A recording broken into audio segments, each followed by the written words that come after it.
Welcome everyone to the Eternal patch breakdown, featuring Dead Reckoning. We have finally got the Dead Reckoning patch. We have gone through the campaign and earned all of the different cards in the campaign. We are going to cover two cards in the campaign that are somewhat spoilerific. I'm going to skip over them and go to them last, but try to avoid like looking at the art if you want to, like basically just play the campaign if you want to avoid any like major spoilers. But yeah, we'll just we'll save those for last, and I'll mention when those are coming up. So beyond that, we are going to talk about each of these cards in turn. We have gone over some of these before in our spoiler breakdowns, so we'll try to keep it fairly brief, but we will have a little bit to say about each of them, and this should be probably a pretty good in-depth view on all of the 25 cards that came out with Dead Reckoning. So we're going to talk about specifically where they go, what kind of decks they fit in, and whether or not we think that they're any good. Certainly, like, I've talked about this before, but in general, like, my measure of quality of whether or not a card is good is not based on well, I mean, like, we can say that a card is good based on how many decks that it goes into, and that's usually where good cards are most well established, is if they are staples that you can put into just about anything and they'll just make the deck better. I'm more interested in like what type of decks you can play in it and whether or not playing this card in that deck is going to be successful.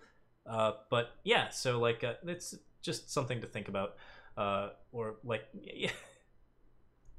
Anyways, it's just a way of discussing cards. We want to look at all of the different aspects of it, and whether what you can play it in.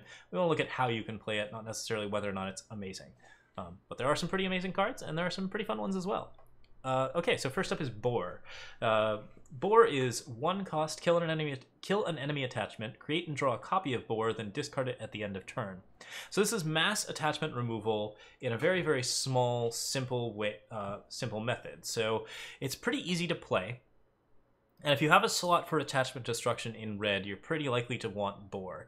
The fact that it is not fast spell removal means that it's not as good at dealing in specific with relic weapon-based strategies. But other than that, I think you actually get quite a bit out of this card in terms of just playing it against, you know, Chalice decks or anything that plays like a lot of attachments. If you're playing like Praxis type stuff, like this is clearly just an amazing sideboard card for tournaments, and it is fairly powerful against some weapon-based decks, some attachment-based decks.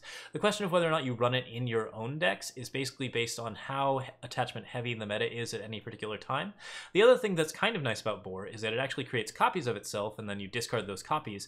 So if you are playing with Boar, you get at least 2 spells into your Void, which means that Boar really matters for spell matters types decks. If you're playing anything with Curiox or Moment of Creation, then Boar is another card that actually helps those decks out, and that's pretty cool. Obviously, getting a Boar against like a Crown deck is pretty devastating.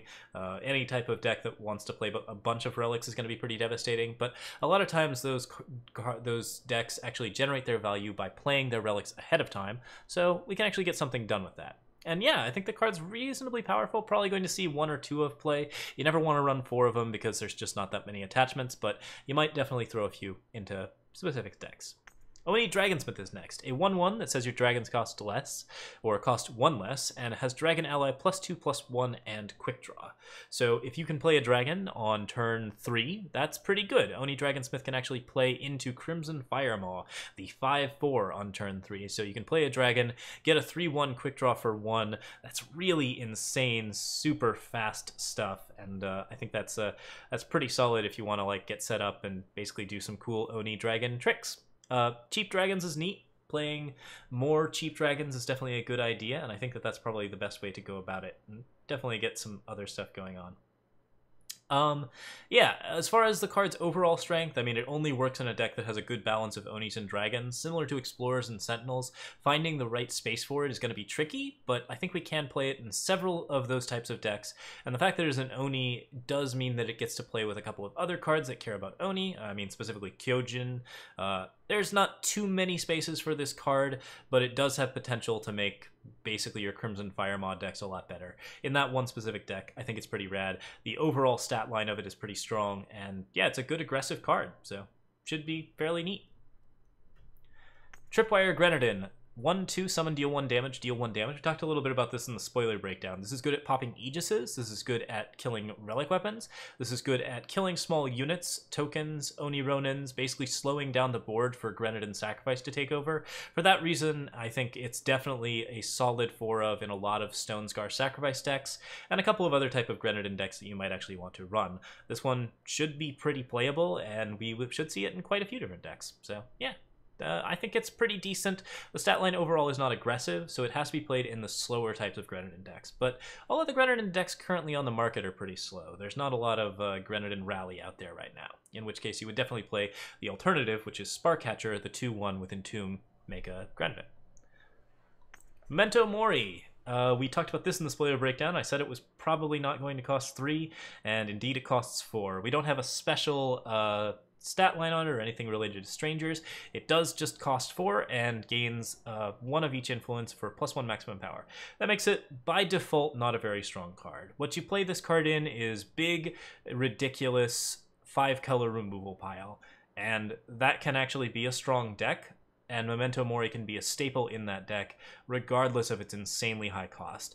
Just by playing like all of the good stuff from all of the different colors, you might actually be able to make this card work. However, it's going to take a really, really dedicated, tight balance.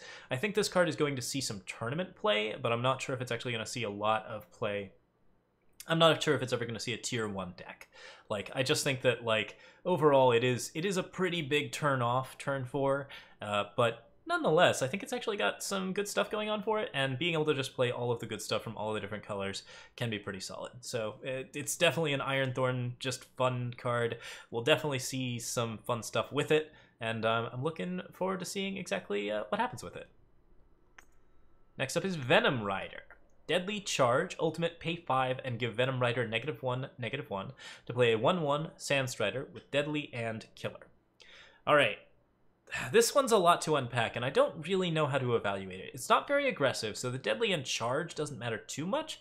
It is pretty decent on stats. The main thing is you really need it to live for 1 turn to get the major value out of it, which is the ability to pay 5 to kill anything big. And at that point, it's kind of easy to play around. So I'm not sure if this is going to see a lot of play. It certainly has some benefits to it, and it actually plays okay in like sort of any deck that can actually get up to 9 power regularly. So if you're playing Mystic Ascendance, big Combre style stuff, this is something that stands in the way early and then also creates a killer late. So you can certainly work with this card. I think it has a reasonable curve to it. It doesn't have very good stats for its cost, and the Deadly means that it's mostly just only trading up. So I suspect that this one's pretty underpowered, but we might see a couple of decks that are willing to play it. Bury the Past. 6 cost, put a unit or relic on the bottom of its owner's deck. This one's not, of course, a crazy strong card. It does fill slots very well if you're playing anything that can do really expensive stuff. We talked about it a little bit in the spoiler breakdown as well, and I think that basically the idea is that, yeah, if you're playing really, really big ramp stuff and you can actually get 6 power easily, you're doing like Invoke the Waystones or anything super silly, maybe you play this card as your attachment removal, but most likely you're going to play Disjunction instead. It is an okay 1 or 2 of. It's similar to Challenge by Law in that it is something that actually does give you a very specific answer to a very specific problem, and if you're playing a big deck that needs that answer, yes. Otherwise, probably not. Ikaria, Valkyrie Captain. 1/1, Flying Endurance. 6 green Justice gives you +3/+2. Ultimate pays 3 to play a Justice Sigil from your deck depleted. That double green influence requirement is pretty steep, I think, if you want to play this card and then also pay 3 to play a Justice Sigil from your deck. So that makes it more of a role player in mono Justice Flyers, and that's a little bit tricky to run out, but I think that there are some decks that actually really want to run Ikaria and are really going to be happy with her. She does make Valkyrie decks very good. She's good in sort of Ironthorn ramp style decks, and that's pretty cool. Straight mono Justice may actually want to play her just to play the Justice Sigil depleted and ramp up to like Roland or some other hot nonsense, and that should be pretty cool. So yeah, Ikaria, Valkyrie Captain, I think that card can potentially do some good, and she's got at least 2 or 3 decks that she's very, very solid in. Alright. Inquisitor's Blade. When the wielder dies, give Inquisitor's Blade Destiny and put it in the top 10 cards of your deck. So this is Inquisitor Mokto's sword. It does not have revenge because, of course, if it had revenge, it would give the unit revenge. And that would be probably a little bit ridiculous. What it does do, however, is consistently come back. So this card is just going to basically... it gives the unit's destiny, it gives itself destiny, and it also gives flying to a unit. Since it's a consistent way to play flying on a unit, and units with flying have to die, this actually is a really good role player in pushing across units with infiltrate, pushing across units with any sort of on-hit effect, and just pushing across damage on any sort of setup. I think overall the stat line is not that bad at all, and it is consistent, never-ending Revenge Blade, so this is a pretty good card. I think it actually can see some play in cool Rakano decks in pretty much anything. Just straight Rakano is probably the most solid option.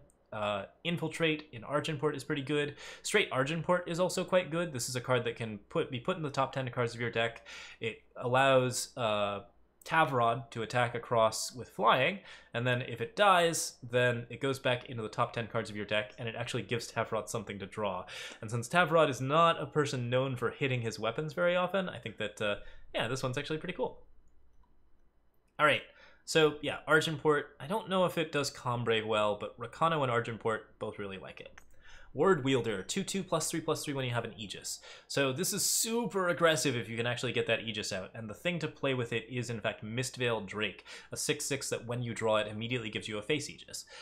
These types of cards are pretty tricky. A 5/5 for 2 is insane as far as stats go, so certainly it's something that you can see play with, and the fact that it can also get Aegis itself from some of the other Unseen is pretty sweet.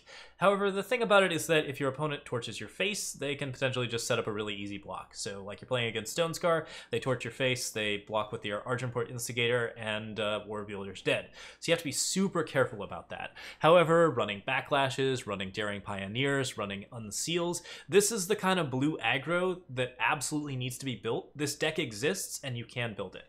I think Word Wielder with Pioneer, Backlash, some of the new cards maybe like Daraka, or just like running like cards like Hailstorm, other things like that. Like there is a definite blue aggro archetype out there, and Word Wielder is a solid part of that. Hailstorm. Deal 3 damage to each unit. We talked about this. This card is insane. It's absolutely giving a ton of power to blue where blue really needs it. It is a better Lightning Storm in most ways, not necessarily every way, but most ways. It kills all of the necessary cards that blue can't kill right now, like Whirling Duo, Unseen Commando, anything that's just like completely out of control, and you can double it up to kill a Sandstorm Titan. What's wrong with that? I think this card's absolutely just ridiculous, and it gives you a lot more reasons to run mono blue style decks. So yes, this one is probably the top power card in the set. Of the 25, it's probably the single strongest. There may be one or two others that can compete for that slot. Daraka Queensguard, 7/7 Overwhelm. When you play Aylin, she gets Aegis, summon, stun an enemy unit. It stays stunned while you have a Daraka. So this one, of course, the Aylin Aegis is really fun. We played a little bit with her, with him. Did not get to play out both Daraka and Aylin in the same turn, but I felt pretty good about him in any type of Dural Frostheart Aylin style deck. I think that the 7/7 stat line's pretty okay, the Aylin bonus is pretty okay, and the stun is really good. So all of these things kind of go together to make a pretty good Elysian card, a pretty good Huru card, and a fairly decent card in any sort of Aylin combo. I'm not sure if you play this card in a deck without Aylin, but a 7/7 that locks down a threat is a pretty good top deck, so this might definitely be a mid-range role player. Little bit low on stats, but not unreasonably low on stats. So yeah, if you're doing mono blue stuff or like anything that actually just beats up on your opponent, Daraka's got a chance of seeing some play. Alright, Rip Knife Assassin, Deadly Warcry. I don't know that I'm convinced that this card is that strong, but it certainly seemed to be doing okay in the adventure and has a little bit of pull to it. It is not as strong as Rakano Outlaw, and that is sort of a strike against it, but I think as a reasonably solid attacker in Shadow, and also a card that plays well with Unseen, this sees some play. Overall, Shadow Warcry is starting to become an actual archetype, so I would definitely say that it's going to see a lot more play in set 4 if there's going to be even more Shadow Warcry cards, and I think that it's going to see like a decent amount of aggressive stuff. Like it is actually pretty good at trading in for anything and being just, you know, a very solid 2-drop. Doesn't win a game on its own, but it's good at basically doing exactly what you want it to do, which is generating tempo. So yeah, there are a lot of good alternatives, including Archimport Instigator and Dream Snatcher at this level, which means that it doesn't see as much play, but it is well worth playing and will see at least a little bit of play. Sewers. Summon Nightfall. When you start your turn at night, play 2 1/1 rats that can't block. At the end of your turn, if you have 3 or more rats, sacrifice Archimport Sewers. I don't know what to make of this card. I think it's really bad. The Summon Nightfall is probably not all that reasonable for a relic. It doesn't actually give you 2 rats immediately, and the rats can't block, so you pay 4 for 2 rats later, and then you still have to activate Nightfall to make more rats, and if you do that, then you have to sacrifice the Sewers. Like, there's so many hoops involved in this card that I'm just not sure if it has a spot anywhere. This seems like the sort of Film Cauldron style relic that's not actually doing what it wants to do and is really kind of dramatically underpowered. However, it's bafflingly high influence for what it's doing, and so like perhaps there's some potential in this card for like a lot of times when we see a card with this high influence, it is something that gets like insanely broken for other reasons. Like the fact that it could, like, maybe in an Infinite Night deck generate just infinity amounts of rats, and then you could do like sacrifice tactics with them, like Devour and Brimstone Altar. Clearly you play this in a sacrifice deck. I can't see any other reason to play it with, like, you don't want to go aggressive with this. You do Devour, you do all of the things with like Obrak and that kind of stuff, and then it's okay. But I think this card has been like broken a few too many times and then just got nerfed to unplayability like in testing, because this seems pretty bad. All the same, maybe it'll do something. I don't know. Like it has infinite engine potential, and I'm always a little loath to call that bad, but this seems like the worst card in the set by a pretty large margin. All right, we're going to skip In Cold Blood for the moment. Let's talk about Sandglass Juggernaut. So, Reckless, 6/1, invulnerable to damage, and summon Exhaust Sandglass Juggernaut. So this one we have talked about a little bit as being fairly good as long as your opponent's not playing Shadow. If your opponent's playing Shadow, then it feels kind of iffy.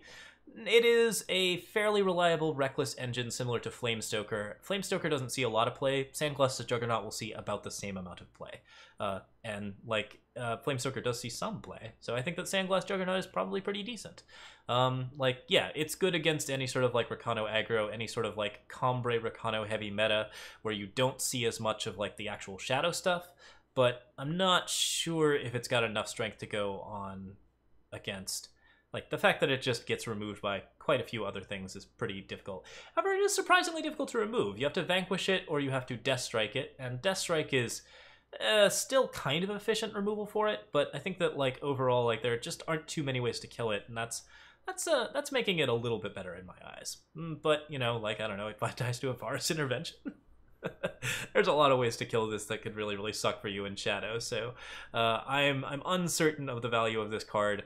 I think that it is really interesting and could see some play, but it's more likely a sideboard card in tournaments than an actual Sentinel that people will play with. Bond Sentinels, however, they've got a good chance of running this. Sower of Descent. 2/4. When you Warcry a unit or weapon, reduce its cost by that much. Valkyrie Ally Warcry 2. We played around with this a little bit. It's a lot of hoops to jump through. Yeah, I think it's got a place. It's reasonably well statted. The Valkyrie Ally Warcry 2 is very strong, and like, it doesn't actually have to do that many things to be an actively good card. It does have to do a lot of things to be an actively good card in terms of that cost reduction. Like, that alone is not the thing that you want to play Sower of Descent for. You mostly want to play Sower of Descent in high Valkyrie type decks, where basically if you're trying to play Sword of Descent competitively, that is. High Valkyrie type decks where you're playing like a lot of Valkyrie Enforcers, or actual Ikarias, any type of like just crazy amounts of Valkyries combined with Sword of Descent allows you to sort of do a good mix of Warcry and that kind of stuff. And then the cost reduction is the thing that you care about the least. And in that case, Sword of Descent has good stats, a good Warcry, and you know, like doesn't care too much about the Valkyrie ally part of it. On the other hand, playing it just to reduce the cost of things, that's a harder deck to build. I think there is a specific list out there, and we've tried a couple of routes with Waker of Ancients already. It's quite good, and yeah, I'm pretty excited about it. I think overall this card's got some play to it. All right, Jaril, a Morin Ghostblade. He's an interesting one. Yeah, this card belongs in our Justice League aggro deck. You can take a look at that list on our YouTube, and we'll probably be releasing a updated version of it containing Jaril at some point. So yeah, it is a 2/3 for 2. That's not a bad stat line. That's like a Kothan-style stat line, and that is actually okay. Ultimate, pay 5 to double the strength and health of one of your units wielding a weapon. I love this card in Justice League, specifically because it works with Gilded Glaive. And if you play a power on turn 5 after playing a Gilded Glaive, then you buff the unit by +4/+4, you pay 5, and you make a really, really big thing. Overall, this card just has a good stat line, and the ultimate is something that can win the game, but isn't necessarily a thing that you're going to play every time. And that's fine. Like, a 2/3 is perfectly okay, and this is a pretty good card overall. Yeah, I like it pretty well. I think it's about average in power level to above average, and a couple of most Combray aggro decks will want to run it. Okay, Equivocate. This one's fun. Put a unit into its owner's hand, then transform it into a random unit with the same cost. As a fast spell, I'd say this card is fairly strong. It is a teleport with a better bonus, and teleport is fringe playable. So yeah, like the transform is usually going to benefit you, although there are some situations where you can transform things into a card with a really good summon effect or something along those lines. Still, forcing your opponent to play a card that is not in their deck and also to replay that card means that oftentimes the thing that you equivocate you're not going to see again for a very long time. So yeah, this is a good card in any sort of Elysian push, and it is also, of course, very good in Mind Link because you get that transform. This is maybe the critical push for a Mind Link deck to actually be like in tier 3 or something along those lines. And yeah, that's pretty cool. Marison is in the art, and Marison's Disciple is leading the... She's trying to make a thing and not feeling very good about it. I love card art where Marison's Disciple is screwing up. I'm very fond of that type of card. So yeah, Equivocate's great. Repast Fire. We talked about this card before. It's awesome. Like, the stats are perfect. It dodges Vanquish, it dodges Torch, it dodges Auric Runehammer. What? No card dodges all three of those.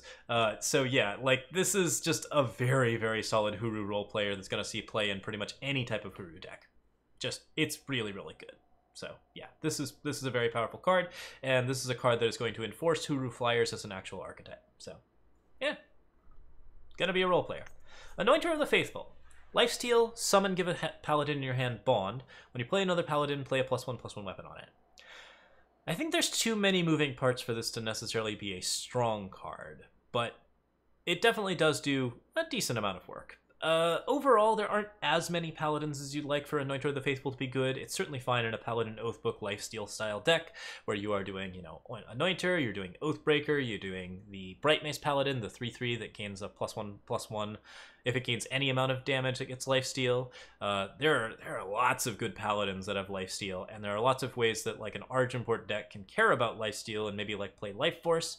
So, like, yeah, I think there's a lot of things you can build this card into. I don't think that this card immediately makes or breaks any of those decks. It's just a solid role player that will, like, basically sit in that 2 slot where you would not otherwise be able to put something in that 2 slot. And then beyond that, I don't know if this card is actually going to be very good anywhere else. So yeah, you know, if you're playing a Paladin deck, put it in. But I don't think that it's going to win that Paladin deck, like, the game. I think it's just another strong card in that deck, which actually makes that deck much more viable.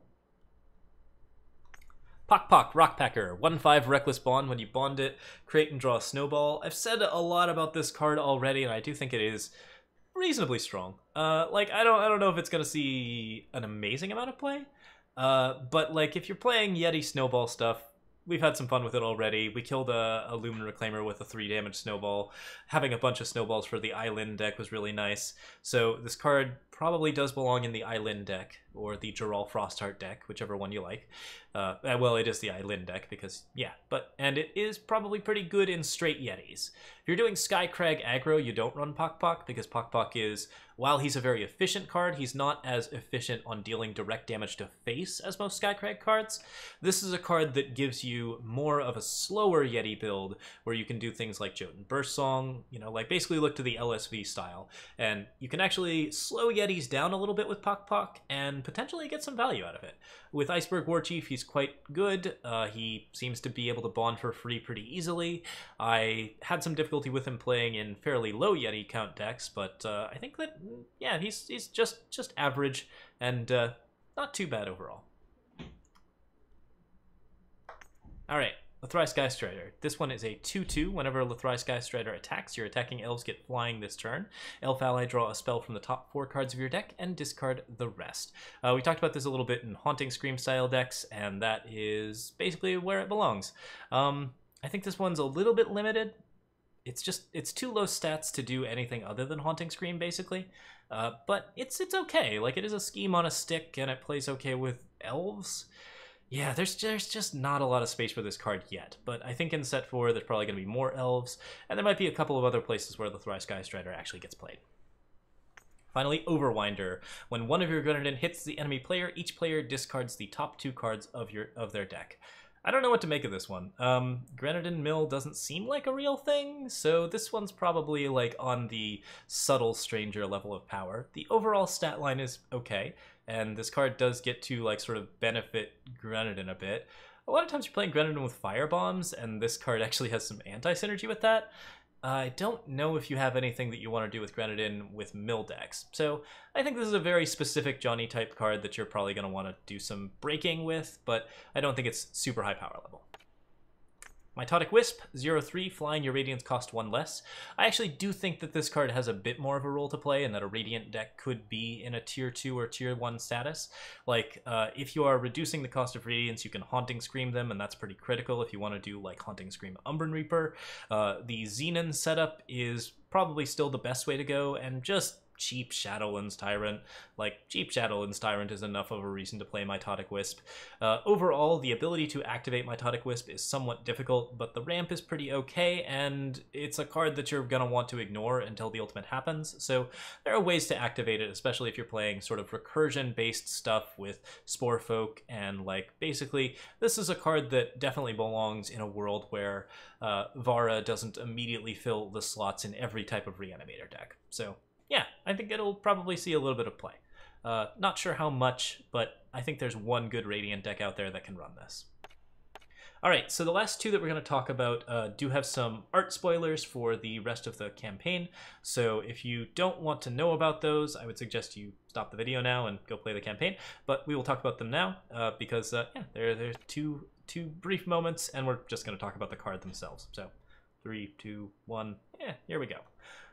Honor the Fallen. Give one of your units the battle skills of each unit in your void. Overall, I don't think this card is very powerful, but it is kind of nice if you're playing a bunch of different mill stuff, and if you're playing Hero the People, then this is certainly a fun card.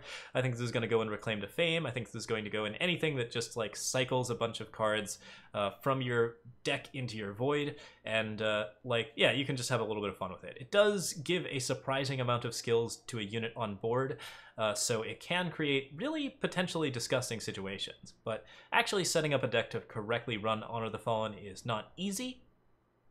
However, it is a lot of fun, and so I'm absolutely on board with this card existing. All right, and the other one, In Cold Blood. Hey, you know how we say Pojo doesn't hate any cards? I hate this card. I don't like the design of this card. And yeah, like, typically, like, that's... Okay, so this is doing design that is specifically trying to sort of establish a story beat, which is to say it's killing a roll and then it's like doing a bunch of green stuff, or like a bunch of stuff that cares about hating green. I don't know why we need a green hate card. This is the first color hate card that we've ever had, actually. And there's a reason that you don't really do color hate, which is that it's kind of obnoxious. There's not a lot of reasons to, like, necessarily do it. Like, I get that, like, people don't like green decks sometimes, and they're probably going to feel very satisfied killing them. This doesn't actually, like, do bad things to green situation most of the time.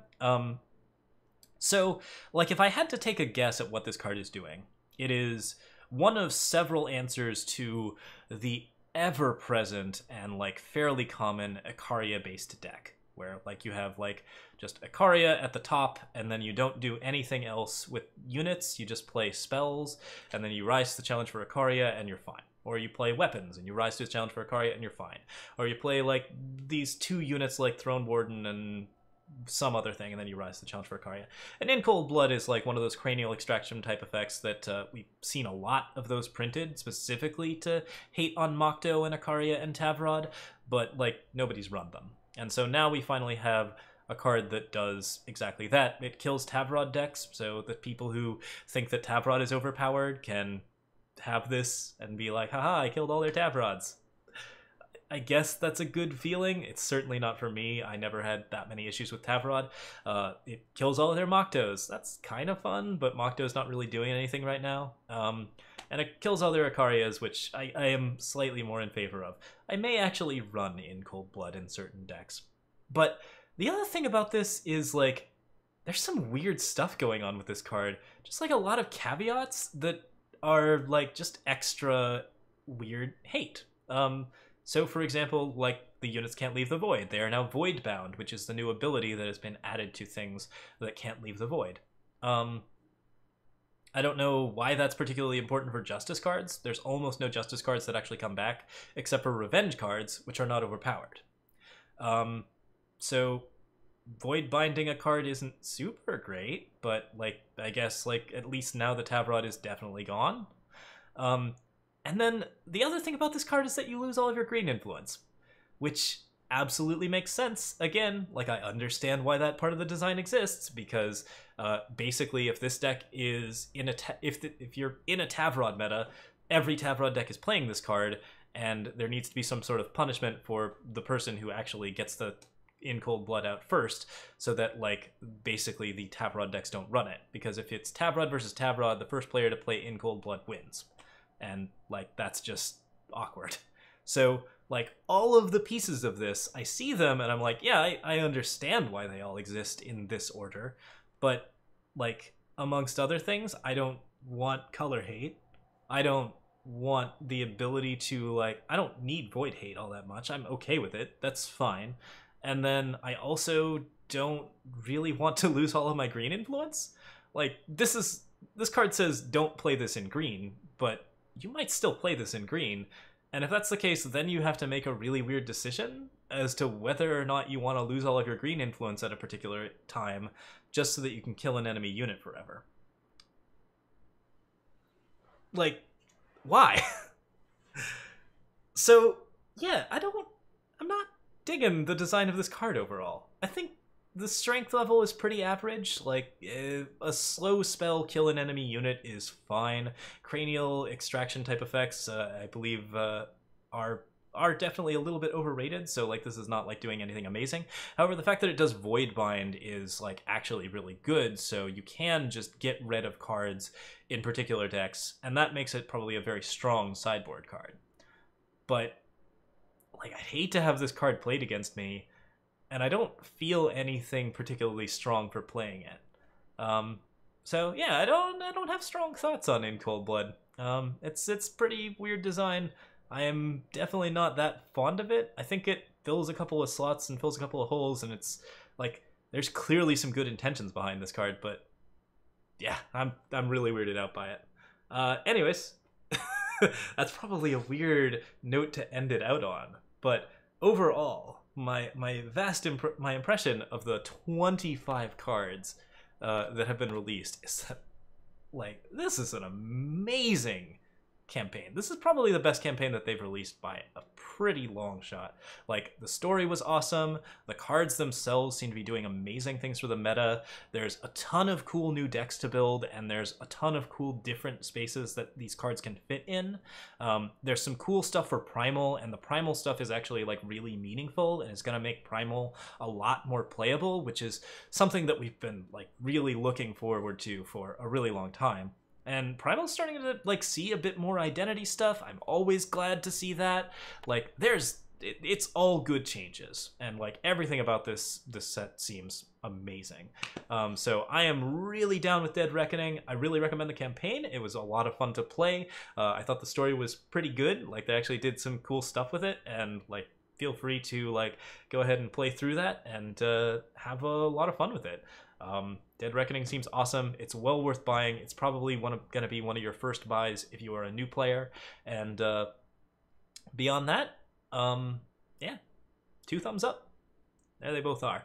Thank you guys so much for watching. I will be I'm done for the night, but I will see you all tomorrow-ish or Friday-ish. Yeah, for the YouTube folks, thank you so much for watching. I will see you next time. Feel free to like or subscribe if you like this video and all of that nonsense. Anyways, bye. Have a good one.